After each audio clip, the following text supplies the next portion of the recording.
Bismillahirrahmanirrahim. Assalamualaikum warahmatullahi wabarakatuh. Perkenalkan, nama saya Aninda Hasna Mufida, NIM 18170011 dari jurusan Manajemen Pendidikan Islam.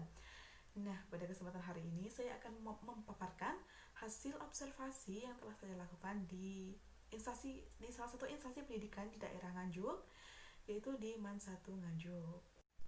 MAN 1 Nganjuk merupakan salah satu sekolah madrasah aliyah negeri yang tertua di daerah Kabupaten Nganjuk. Nah, MAN 1 Nganjuk ini terletak di Desa Ngelawat, Kecamatan Kertosono, Kabupaten Nganjuk.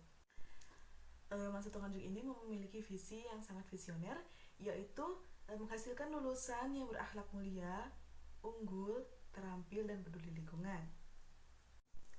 Nah, sebagai salah satu madrasah yang ada di Kabupaten Nganjuk, MAN 1 Nganjuk telah mendapatkan gelar Adiwiyata, yaitu penghargaan kepada sekolah yang memiliki upaya untuk peningkatan dan pelestarian terhadap lingkungan, baik di dalam madrasah maupun di lingkungan madrasah. Nah, oleh sebab itu mengapa di MAN 1 Nganjuk ini terdapat visi peduli lingkungan. Itu sebagai penunjuk atau penanda bahwa sekolah tersebut telah mendapatkan dan telah mengikuti program sekolah Adiwiyata. Berbicara mengenai budaya madrasah, di MAN 1 ini menerapkan budaya 3S, yaitu senyum, sapa, dan salam. Nah, budaya ini telah melekat di lingkungan siswa karena tidak hanya siswa saja yang melakukan budaya ini, melainkan seluruh warga madrasah, seperti guru, staf kepegawaian, staf kebersihan, maupun pengelola yang lain. Selain 3S tadi, budaya yang paling menonjol adalah budaya akhlakul karimah dan budaya adiwiyata. Jadi di MAN 1 ini merupakan salah satu instansi pendidikan yang dinaungi oleh Kementerian Agama. Jadi tidak hanya unggul di dalam bidang di kegiatan religius saja, melainkan juga berperan aktif dalam kegiatan pembudayaan adiwiyata atau peduli terhadap lingkungan.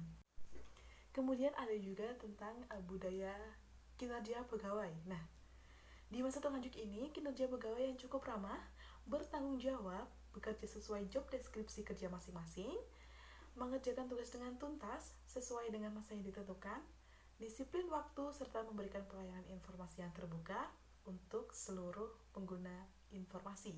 Nah, jadi sesuai dengan yang dipaparkan oleh seorang ahli, budaya kinerja ini ditetapkan atau diterapkan di sebuah instansi untuk membentuk karakter, untuk membentuk suatu pembudayaan bagi pegawai dalam melakukan pekerjaan di masing-masing bidang.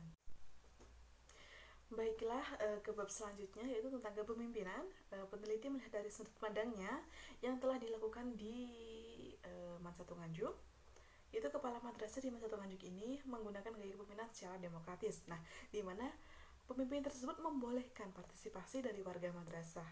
Nah, partisipasi tersebut adalah partisipasi dalam berbagai aspek, mulai dari perencanaan, pengelolaan, hubungan masyarakat, penyelesaian masalah, hingga evaluasi madrasah. Nah, hal ini diungkapkan oleh kepala madrasah agar tiap unsur dari madrasah ini ikut berpartisipasi dan memahami tentang bagaimana seluk-beluk dari madrasah tersebut. Pimpinan sekolah sebagai seorang manajer sekolah yang menempati posisi sesuai peraturan yang ditentukan dalam organisasi sekolah. Nah, sesuai dengan teori yang dikemukakan oleh ahli tersebut, manajemen madrasah ini tentang bagaimana madrasah tersebut mengolah, merencanakan, mengawasi, serta mengevaluasi tiap-tiap bidang yang ada di madrasah tersebut. Nah, untuk kegiatan manajemen sendiri di MAN 1 Nganjuk sudah cukup bagus, dan juga di MAN 1 Nganjuk ini merupakan salah satu sekolah yang dinaungi oleh salah satu yayasan yang ada di sana, yaitu Yayasan Pondok Pesantren Miftahul Ula. Jadi manajemen yang diterapkan harus dikoordinasikan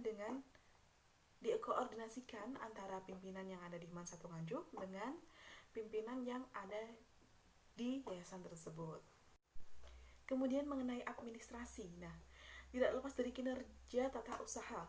Tata usaha menjadi jantung dari sebuah administrasi yang berhubungan dengan surat menyurat hingga publikasi informasi madrasah.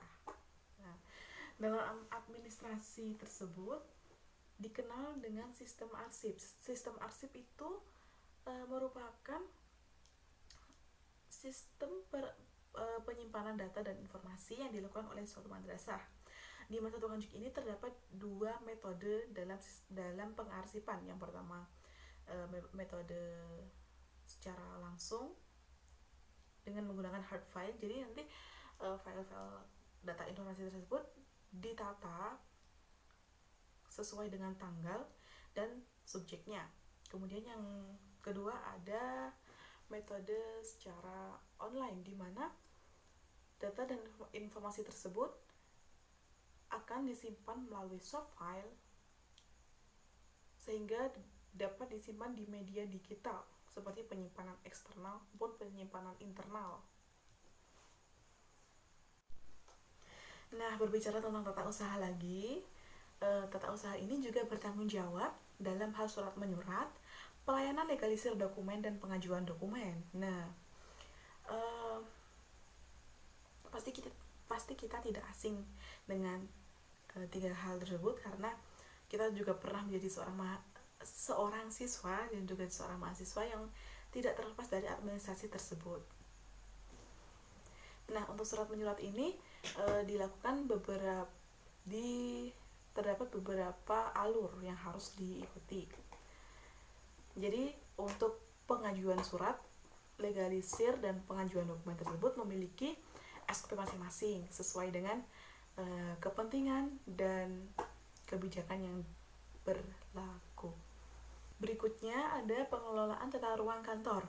Nah, di masa Tukanjuk ini pengelolaan dan penataan ruang kantor itu dipisah antara satu bagian dengan bagian lain. Nah, misalnya nih, bagian guru terletak di ruang guru, bagian wakil kepala terletak di ruang wakil kepala, bagian tata usaha terletak di ruang tata usaha, dan bagian kepala sekolah terletak di ruang kepala sekolah. Nah, jadi tiap bagian di lembaga pendidikan ini terpisah dan diberikan sekat agar pekerjaan mereka juga sesuai dengan deskripsi yang telah diberikan. Nah, pengelolaan tata ruang model seperti ini memudahkan pegawai untuk lebih fokus terhadap tugas serta tanggung jawab yang diberikan. Nah, kebetulan nih pada saat observasi lapangan bulan lalu, observer menemukan bahwa beberapa ruangan sedang melakukan renovasi dan pembaharuan tata ruang. Nah, renovasi ini dilakukan untuk memperbaiki dan memperbaharui tata ruang agar mendapatkan kesan nyaman dalam bekerja dan semangat dalam melakukan suatu pekerjaan. Baik, terima kasih presentasi dari saya. Kurang lebihnya saya mohon maaf apabila ada salah kata. Atas perhatiannya saya ucapkan terima kasih. Wabillahi taufiq wal hidayah. Wassalamualaikum warahmatullahi wabarakatuh.